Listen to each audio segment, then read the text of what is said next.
Hello, everyone, and thank you for joining us today as we talk about CSO engagement in every region of the world.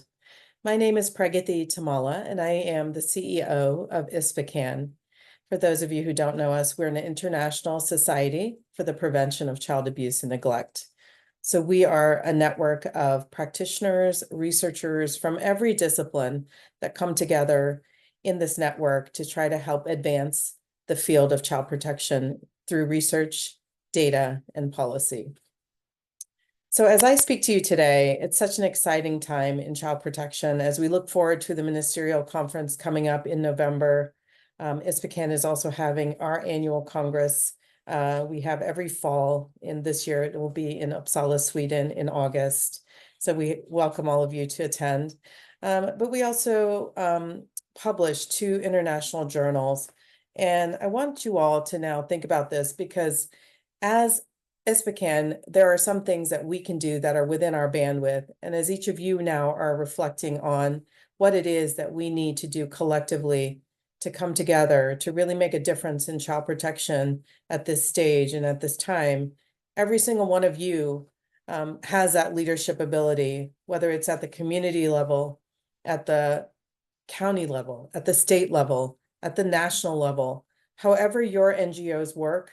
And whatever your strengths are, this is our time to harness those and start to take action and move forward together towards these very important goals that every ministry around the world is being asked to commit to, some clear actions. And this is our time to really raise the bar in child protection and come forward with the solutions that we know are working on the ground. Also, I would encourage you to look at our journal, which we developed last year on the new one, as you see over my shoulder to the right, the Child Protection and Practice Journal, because we need data. We need to understand what's happening on the ground, not just the incidence and prevalence of different types of abuse and neglect, but we also want to understand what's working. And for those of you who are boots on the ground and see what's working in each of your regions, this is your opportunity to share some of those innovative programs that are evidence-based that we can take forward and share with other countries and other people so that we can all start to join each other and not start at ground zero, whether it's developing better laws and policies, whether it's in the response, whether it's in data collection. There are tools and resources that help advance what everyone is doing. So as CSOs, I really encourage you to use this moment to think about what your strengths are and how we can make a difference together. So I want to thank you. As an international organization, these are the things that we are taking forward, and we hope that you join us in this collective message because we are encouraging 5 really important urgent calls to action that we want governments now to see as urgent. We don't have any more time. Like, we're starting to see peer-on-peer violence escalating. We know the cycles of violence are only escalating and continuing. So this is our moment, the time that we need to all come together and take action. And we really want to encourage governments and all of you to advance data-driven and evidence-based solutions, not just do them, but also share them. We want to improve policies and legislation so that children have safe places to report and that, somebody does something with that. The law enforcement listens and that we actually take action to make children feel safe, create safe spaces for them to live, to go to school, to play in sports organizations, but with safeguarding in place. We want to have more investments in our programs and prevention, which means we need the data.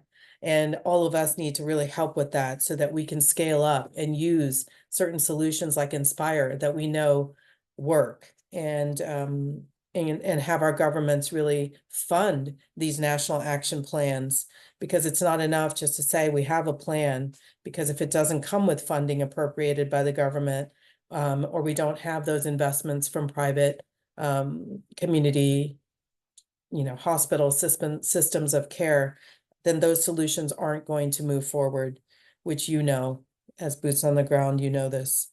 And then the other thing is we've got to be looking across sectors to work together.